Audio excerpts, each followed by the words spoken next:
Psychology says people who genuinely prefer staying at home over going out are often misunderstood, labeled as antisocial, depressed, or even lazy. But if walking through your front door and locking the world out feels less like hiding and more like finally taking a deep breath, there is a powerful psychological reason for it. You aren't avoiding life. You are practicing what environmental psychology calls restorative niche construction. While society tells you that you should be out buzzing with the crowd, your brain likely possesses a superior regulatory system that knows exactly what it needs to function at its peak.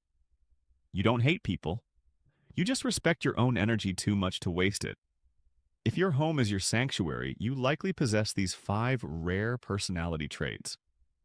1. You have a low tolerance for performative socializing. If you love staying home, you have likely noticed a painful pattern when you do go out. Most people aren't actually listening to each other. They are just waiting for their turn to speak. You find large social gatherings draining, not because you are shy, but because they are often filled with surface-level noise. You would rather sit in silence than participate in a conversation where people are wearing masks, trying to impress each other, or faking interest. Your home is the one place where you don't have to perform. You don't have to dress up. You don't have to smile when you aren't happy, and you don't have to explain yourself. You value authenticity so highly that you'd rather be alone than surrounded by people who are just pretending. 2. You possess high sensory intelligence. For many people, a loud restaurant or a crowded street is just a Friday night, but for you it feels like an assault on your nervous system. Psychology suggests that homebodies often score higher on sensory processing sensitivity. You notice the noise, the chaotic energy, and the demands of the environment more as intensely than others. When you stay home, you aren't just sitting there. You're controlling your environment. You're curating the lighting, the temperature, and the sound levels. This isn't about fear. It's about optimization. You have learned that your brain works like a high-performance computer. It runs best when it isn't overheating from the data of 1,000 strangers. Now, protecting your energy explains why you avoid crowds, but it doesn't explain what you actually do with that solitude. That brings us to a trait that most people overlook entirely.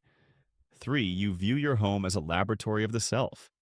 Society thinks you are doing nothing at home, but you are likely busier than anyone knows. You are a crafter, a gardener, a writer, or a builder. Research into flow states shows that deep creativity requires the absence of interruption. You love being home because that is where your tools are. That is where you cultivate your garden, work on your art, or dive into complex topics without someone asking you what do you do for work every 5 minutes. You aren't isolating, you are incubating ideas. 4. You have a high peace threshold. You have likely reached a point in your life, perhaps after a hectic youth or a toxic job, where you realize that drama is the most expensive thing in the world, and you refuse to pay the price anymore. You have realized that as we grow older, we simplify. You curate. You have probably had friends who only wanted to dump their trauma on you, or social circles that thrived on gossip. Staying home is your way of setting a physical boundary against chaos. You have discovered that a quiet night with a pet, a book, or a partner who gets it provides more dopamine than a night out ever could. You aren't lonely. You are peaceful. And to the chaotic mind, peace looks like boredom. But to you, it looks like freedom. Here is the truth. Loving your home isn't a weakness, it is a sign of self-sufficiency. According to the Savannah theory of happiness, highly intelligent people actually experience lower life satisfaction when they socialize frequently. Why? Because they are focused on long-term objectives and inner growth. Your ability to be happy within your own four walls means you have built a life you don't need to escape from. You haven't withdrawn from the world. You've just built a better one inside. If your home is your favorite place on earth, drop a house emoji in the comments below. And if you want to understand more about why your brain prefers depth over noise, hit that subscribe button and also check out our newsletter. I share some values there.